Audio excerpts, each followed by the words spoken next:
Yo creo que nadie puede estar ajeno a lo que nos está ocurriendo, que tiene como, de hecho, una de las consecuencias el hecho de que estemos teniendo esta conferencia de manera online, que tiene bastantes ventajas, por un lado, de que estamos pudiendo llegar a mucho más personas.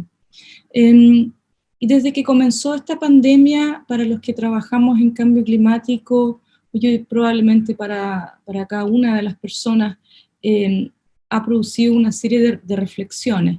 Y lo que yo quería hacer hoy día es compartir con ustedes las reflexiones sobre las relaciones que existen entre estas dos crisis, los aprendizajes que podemos sacar de ello, y hablar, sí, al final de cambio climático en particular, cuáles son las consecuencias y los impactos de la pandemia en el cambio climático.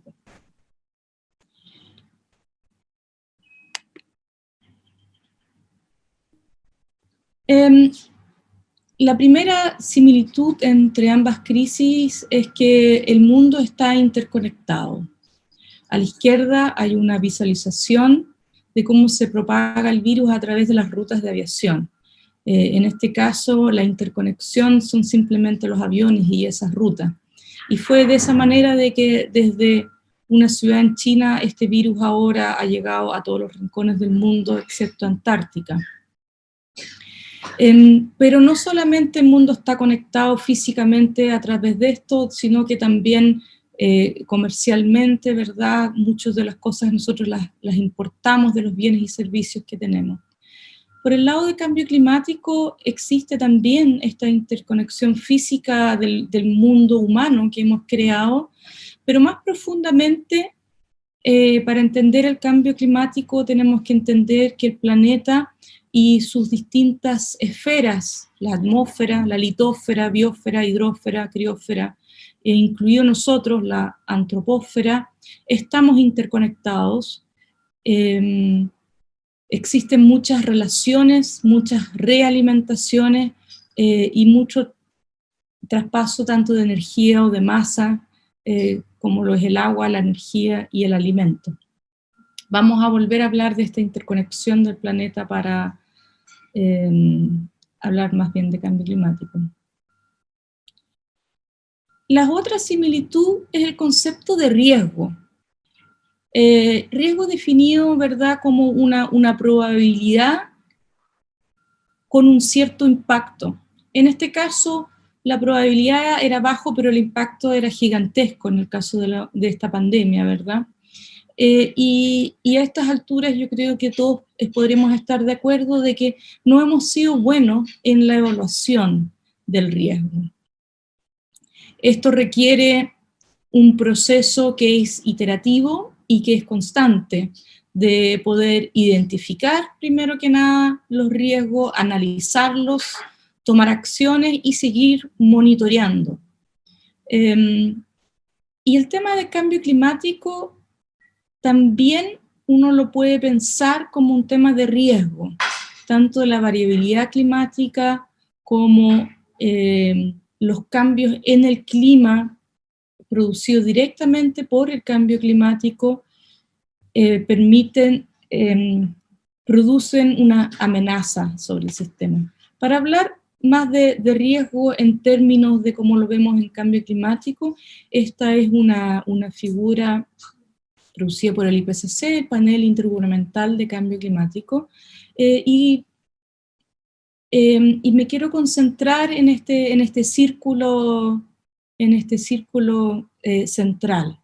En la definición del IPCC, el riesgo es el producto de la combinación entre vulnerabilidad, y esa es la vulnerabilidad que puede ser de los sistemas sociales, de las personas o también de ecosistemas,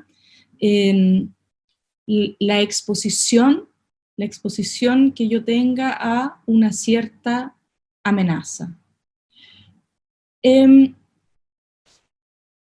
Cuando uno piensa, y el riesgo finalmente produce impactos, y la gran mayoría de estos impactos son negativos, y por eso es que nos preocupa tener que mirar el cambio climático en términos de riesgo, de qué es un riesgo. Quería detenerme aquí un poco para decir de que los impactos del cambio climático son diferenciados. Voy a dar un ejemplo. Una ola de calor. Una ola de calor en una ciudad es una amenaza, que uno podría decir es una amenaza que afecta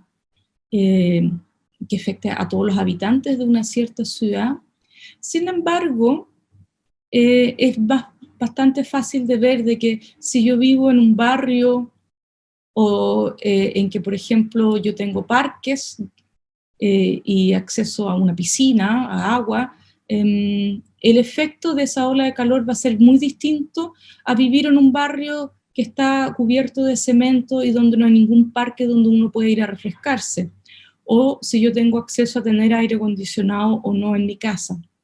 Y por lo tanto el impacto es muy diferenciado. Este impacto diferenciado o el hecho de que el cambio climático exacerba nuestras desigualdades es algo que está bien conocido hace mucho tiempo. Pero me quiero detener un poco también en la situación inversa. Sociedades que son muy desiguales también aumentan el cambio climático, porque en una sociedad que es muy desigual existen lugares, existen personas que viven en condiciones de muy alta contaminación, y yo permito eso porque aquí hay personas, hay grupos sociales que no tienen la misma voz que los que sí pueden vivir en un ambiente libre de contaminación.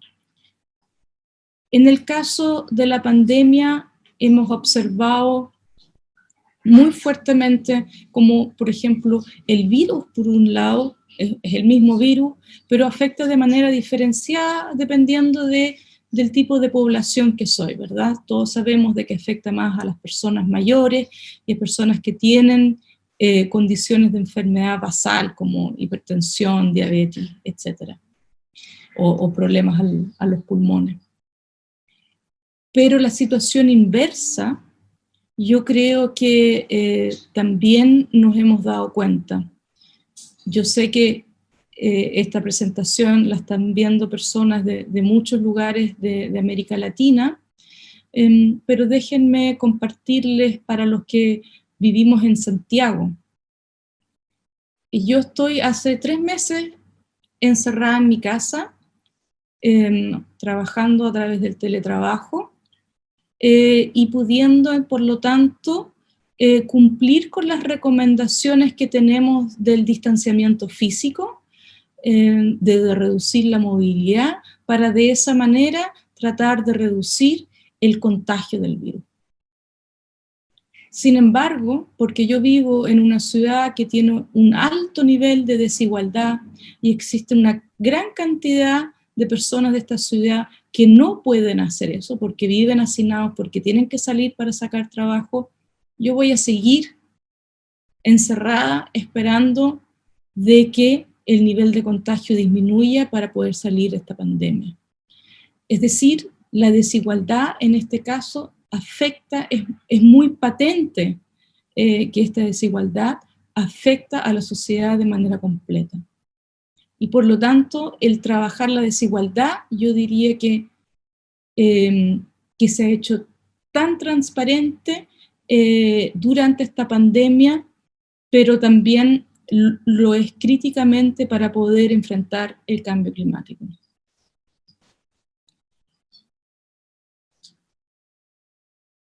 El otro tema muy relevante, yo diría, que tienen en común estas dos pandemias, estas dos crisis, es la necesidad de la interdisciplina.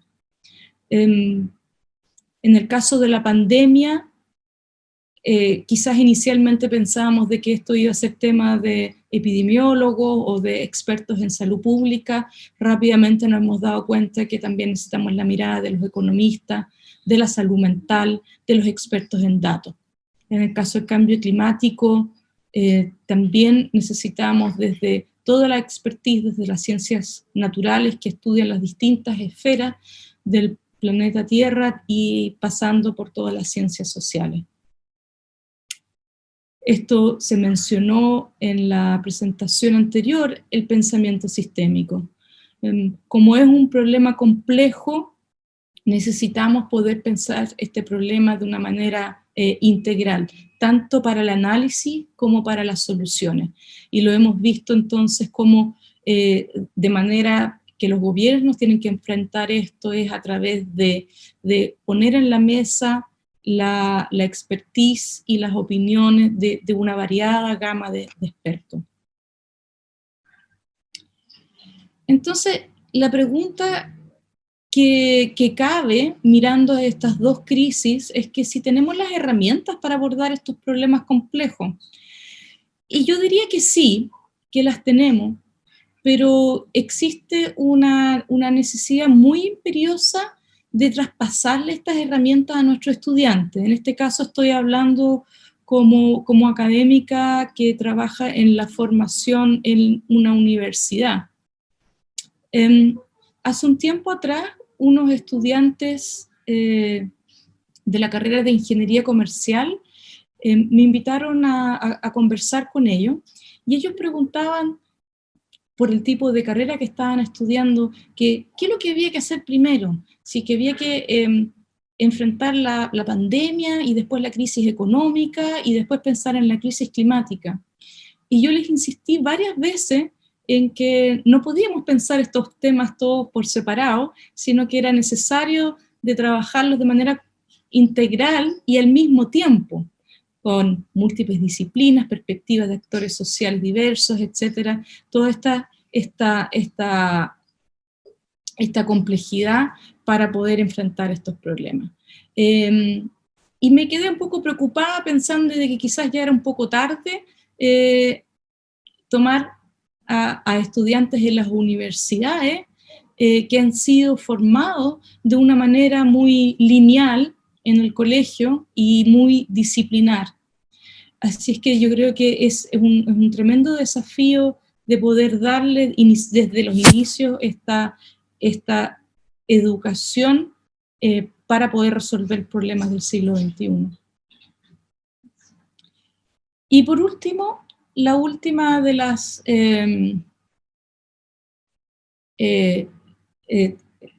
temas en que ambos crisis tienen algo en común es el tema de la información, la pregunta de dónde estamos.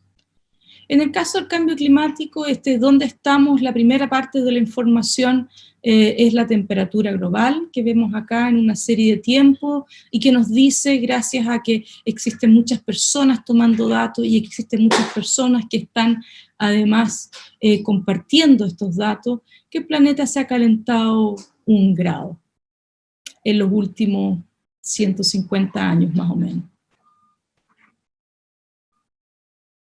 Lo otro que también sabemos gracias a que compartimos datos, se ve en esta figura, que muestra desde los años más o menos 1960 hasta el año pasado, las emisiones globales del planeta, que es la curva negra.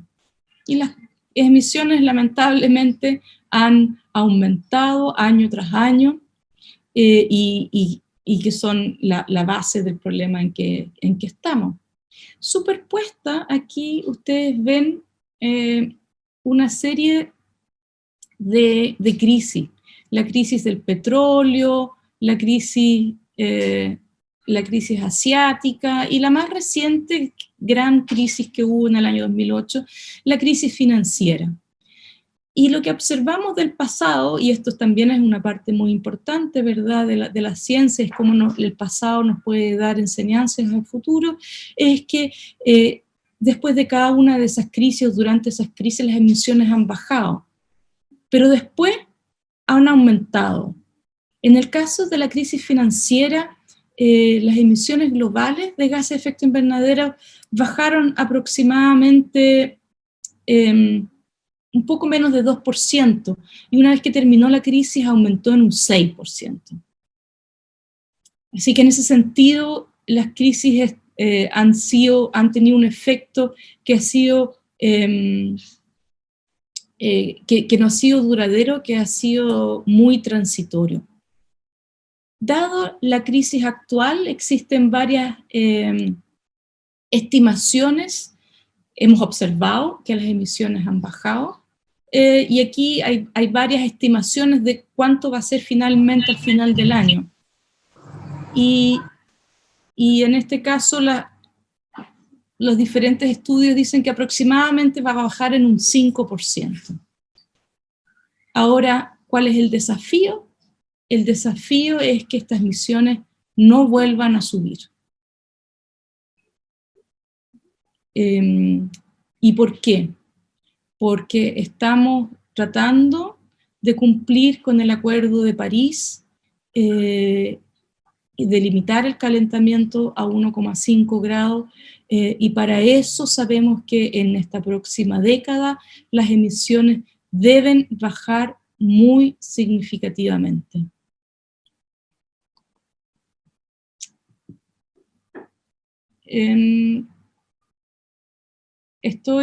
Creo que estoy un poquito, no sé cuánto tiempo me queda, porque podría terminar acá o seguir para lo que acabo de decir, explicarlo. ¿Estoy bien? No hay problema, explícalo nomás, Maisa, ¿sí?